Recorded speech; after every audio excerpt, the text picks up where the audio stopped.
Hi, everybody. How's everybody doing? I wanted to just make a video tonight just to share a little bit about what's going on with me. And just, hopefully you guys can learn something from what I share because at the end of the day, I feel like we learn from each other. And um, sometimes I don't know. I think that having realistic people sharing real things going on and situations going on and learning how to handle different situations is actually a good thing, and who knows, maybe you'll be able to relate or learn something today. Again, if you've never watched if you've never watched my me or my videos here, hi.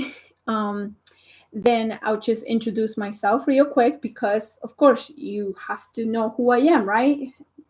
You just don't want to have just some random person just say, "Hi, how are you?" And then they start talking about different things, you know? And I just want to say, my name is Rosa. I am from Guatemala. I was actually an orphan before. My parents were alcoholic, and I have siblings. I have brothers and sisters that came here to America with me, and I've never had an education before I came to America, and I never played basketball before I came here to America, and I was 13 years old when I came here to America. So that's a little background about who I am. Thank you, Anelli. Hi, Joseph. And um, I don't want to just share that just to say, just to say it. I'm sharing that because I think that my story is unique, and I think that who I am, I'm very unique. I think that everybody has a different background, of course. And I think that maybe you can relate to me in some type of way. But I just wanted to, like the title says, I just wanted to let you know a little bit about what's going on, especially with COVID-19 nowadays, and um, just how I handle things and how I do things. So before that, I just want to share one story from my background, from Guatemala. And one of the stories I wanted to share with you is how one day, I mean, ever since I could remember, I was living in the streets. And I remember one day, my mom, by my biological mom, she's an alcoholic, of course. And that's why I think we were in the streets, because she couldn't take care of me and she couldn't take care of my brother and sisters. So one time we were in, like, my country, so it's Guatemala, San Jose Pinula. So that was my town, San Jose Pinula. And I always we were always in the streets, me, my little brother and sister. And our nickname used to be Los Pescados. So they always called us little fishies, or the fishes. And my mom was La Pescada, and my father was El Pescado. So with that said, I remember one time my mom, she was about to um, give birth, and she was actually outside a bar. And I don't know how I was around the area at that time, but I remember being like on the downhill to the right. There was a bar, and then I remember my dad being with my mom too.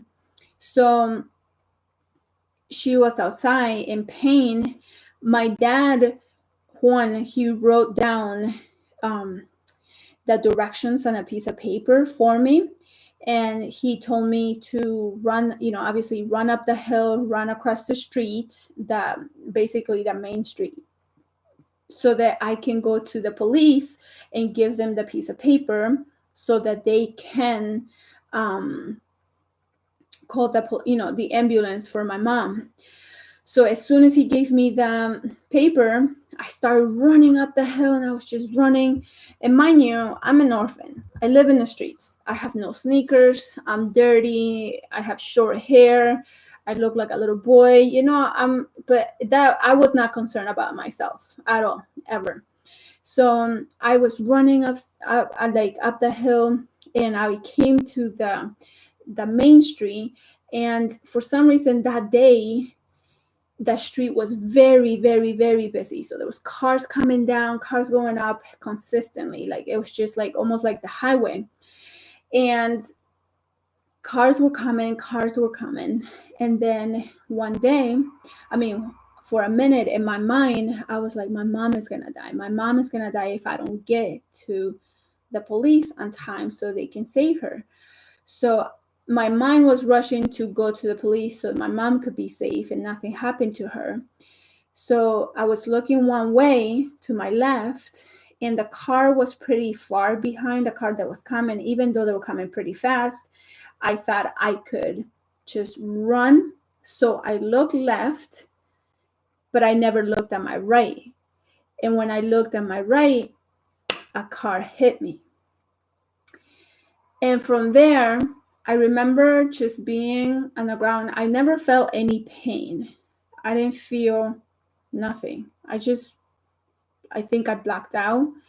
And then when I opened my eyes, I remember so many people just looking down at me.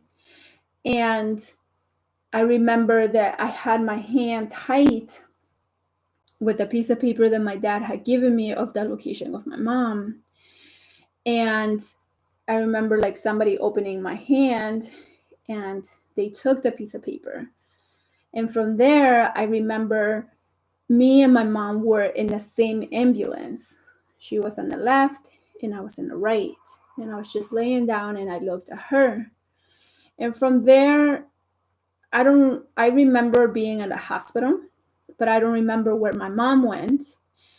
And I was in a hospital, and they did a scan on me. And I remember having like a skirt, a white skirt. And I remember that when they did the x-ray, I could see my skeleton. So, but then I remember that big scar on my I remember that there was a huge scar on my leg because of the pavement. Me hitting the pavement so hard, it like scraped my skin off from my leg. So I remember it was purple blood. And then I remember that the nurse or was going to try to clean it and wipe it, and they put me in the shower, and it burned. I didn't want nobody to touch me or my leg or nothing. But thank God, I never had a bone that was broken. I didn't break nothing. So from there, I remember, one, where was my mom? But two, nobody was there with me at the hospital. And I never remember my mom coming and picking me up. I remember somebody taking like my x-rays, and I think the guy that hit me gave the person that acted like my guardian, I don't know who that was, but I do remember it was somebody that came, and she took my x-rays and she took the money. But when I went back, I don't know how I got to San Jose Pinula. I don't know how I came back to San Jose Pinula, and I was back in the streets. So I never saw my mom, my dad, nobody. So I wanted to share that story because we I feel like when we make content or when we share anything, I want to be authentic and be myself. The last few days I've realized that with everything, like society, influences, social media, people's opinion and people that you surround yourself with, sometimes you forget who you want to be and who you truly are. And sometimes it's not a bad thing. It's just that for me, I always want to be myself and I want to share my truth because my truth could help somebody else. So with me saying that I was homeless, and my parents drank and I saw them, drunk on the floor.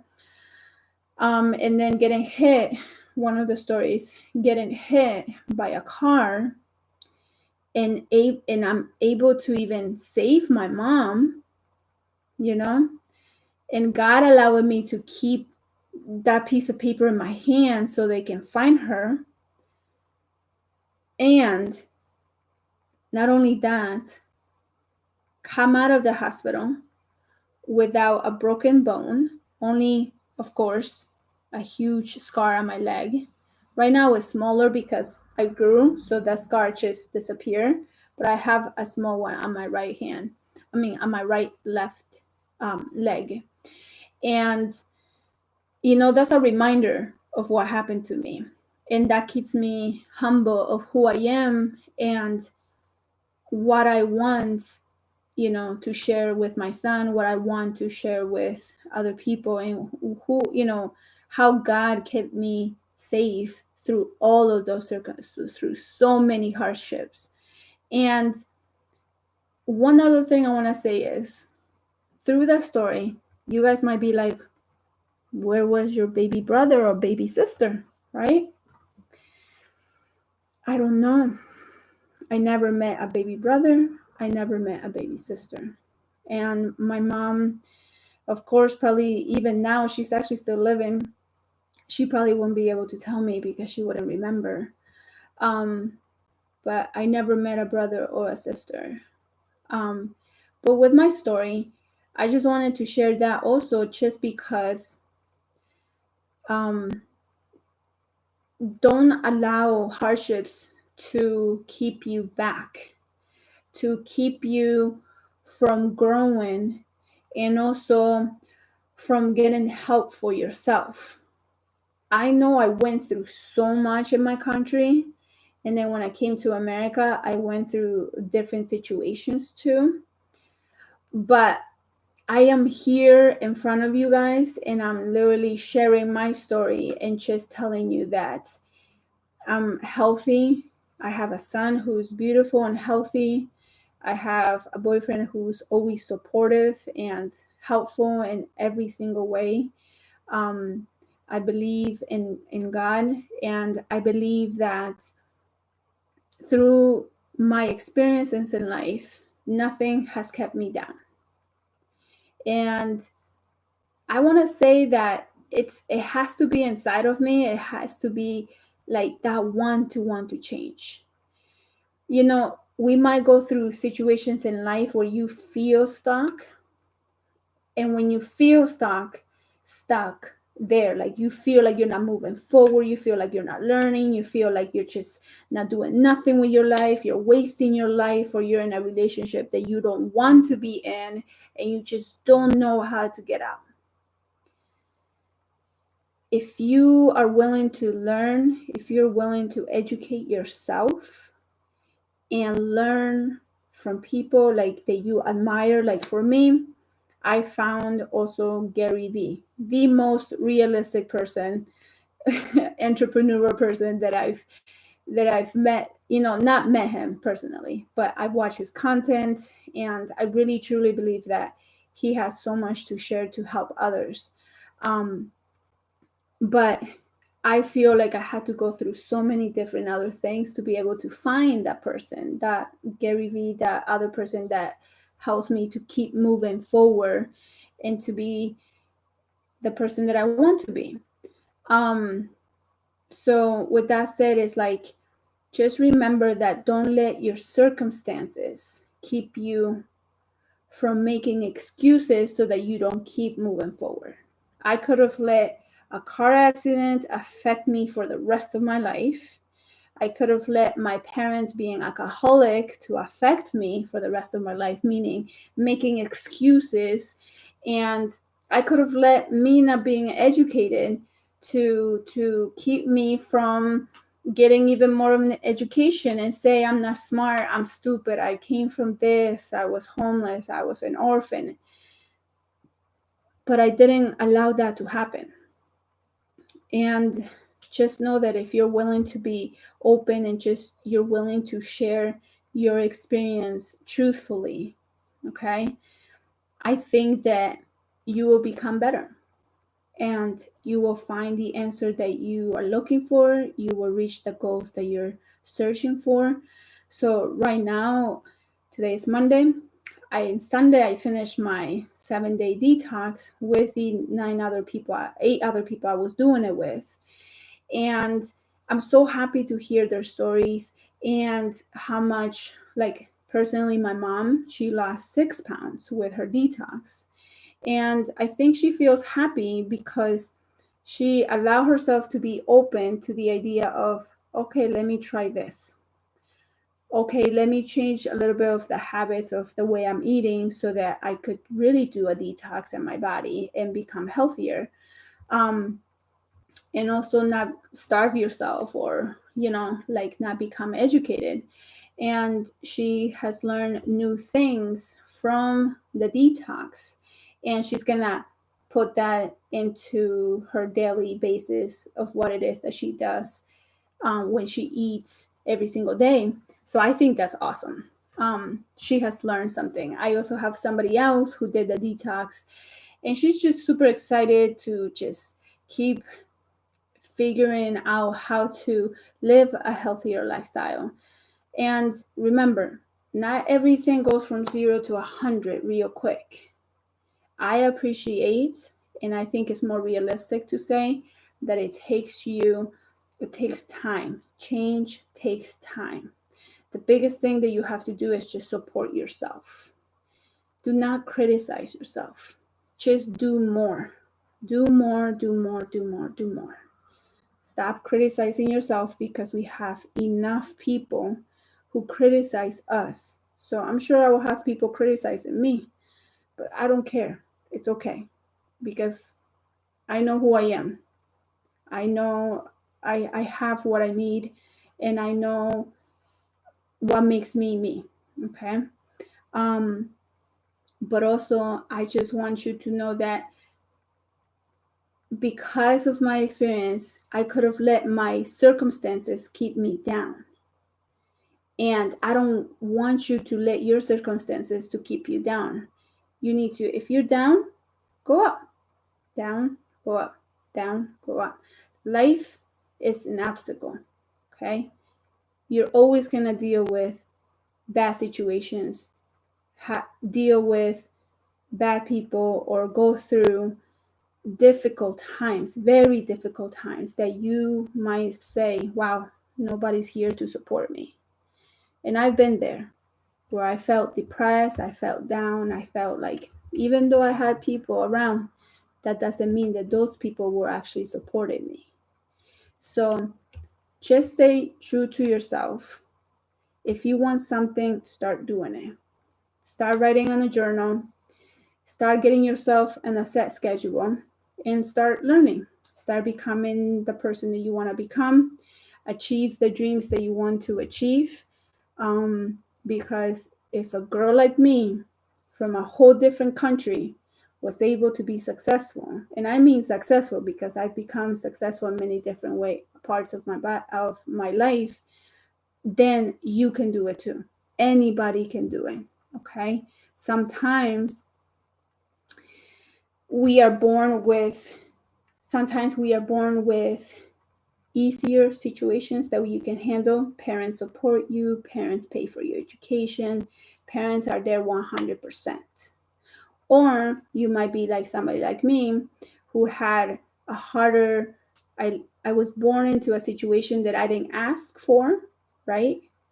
But I'm not allowing that to determine my future. And I have not allowed that to determine my future. So all I know is that hooray to all of my Latinos, my Guatemaltecos, people over there.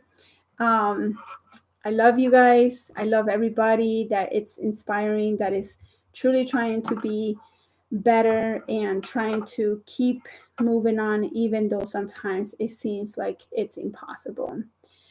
And for those who want to change the way you want, I mean, the way you feel about yourself, start with yourself. Start looking at what it is that you want to do. And if it is health issues or health something, just be open-minded. Just be open-minded to change. Being an open-minded to change, that's great. You'll be able to make it. But just do more for yourself. Okay? So I wanted to share that today with you guys. I hope you guys have a great night. I hope you guys have a great week. I hope you guys enjoy yourselves. And just remember, COVID-19 should not be an excuse for you not to be exercising, not to be eating healthier, and not for you to be looking for what it is that makes you happy. If anything, you should start becoming healthier, stronger, and more educated when it comes to what it is that you want to do. And you're doing your research and you're doing your work. So keep doing that, okay? I don't want to hear no excuses, zero excuses, people. So have a blessed night. Buenas noches y los veo mañana o te veo otra vez cuando hago otro video. And I'll see you guys. And I love the fact that there's a few followers. And guess what? I'm happy with that. It's okay. I don't do it because of the followers. I do it because of people that I think that one day they will look at this video, or even I will look back, my son will look back and be like, wow, my mom was awesome, you know? And sharing my story, this is what I want to do. I want to be able to help others too in some sort of way. Maybe I can't reach everybody, but if I reach one person, that would be good. So I'll see you guys, and I hope you guys enjoy your week. Okay? Have a blessed night. Bye.